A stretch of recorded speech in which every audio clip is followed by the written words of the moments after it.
गुड्ढी पाड़वा के पावन अवसर पर डॉक्टर नीलम गोहे ने राज्य की जनता को शुभकामनाएं दी हैं। उन्होंने कहा कि यह पर्व समृद्धि, स्वास्थ्य और सकारात्मकता का प्रतीक है। इस मौके पर उन्होंने समाज में एकता, प्रेम और सौहार्द बनाए रखने की अपील की।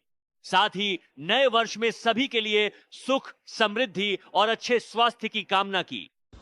नमस्कार सर्वांना। चैत्र शुक्ल प्रतिपदा म्हणजे शालिवाहन शके 1948 गुढीपाडवा हिंदू नववर्षाचा पहिला दिवस, या निमित्ताने मी मनपूर्वक शुभेच्छा देते।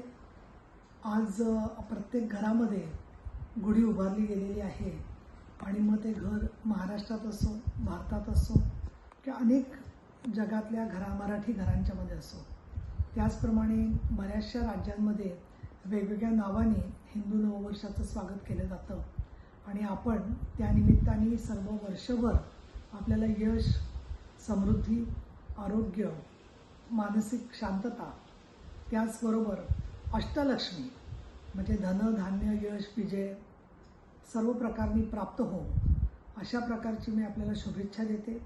त्याचबरोबर आपल्या समाजामध्ये चांगल्या प्रकारचा एकोपा, जिव्हाळा, आरोग्यदायी वातावरण, उत्साहवर्धक वातावरण, सकारात्मक विचार हे प्रभुत्व त्यांचं व्हावं, त्यांचं राज्य चालावं, अशा प्रकारची मी आपल्याला शुभेच्छा देते।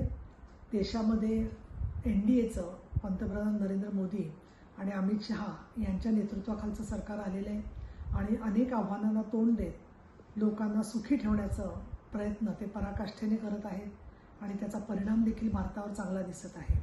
महाराष्ट्रामध्ये देवेंद्र फडणवीस, एकनाथ शिंदे आणि सुनेत्राताई पवार यांच्या नेतृत्वाखालचं महायुतीचं सरकार काम करत आहे आणि अधिवेशन देखील चालू आहे आणि अधिवेशनामध्ये महाराष्ट्रातल्या अनेक प्रश्नांना न्याय देत असतानाच अनेक चांगली विधेयकं देखील मंजूर करण्यामध्ये येत आहेत। विधान परिषदेचे उपसभापती, शिवसेनेची नेता आणि स्त्री आधार केंद्राचे अध्यक्ष या नात्याने मी आपल्याला सर्वांना गुढीपाडव्याच्या मनापासून शुभेच्छा देते।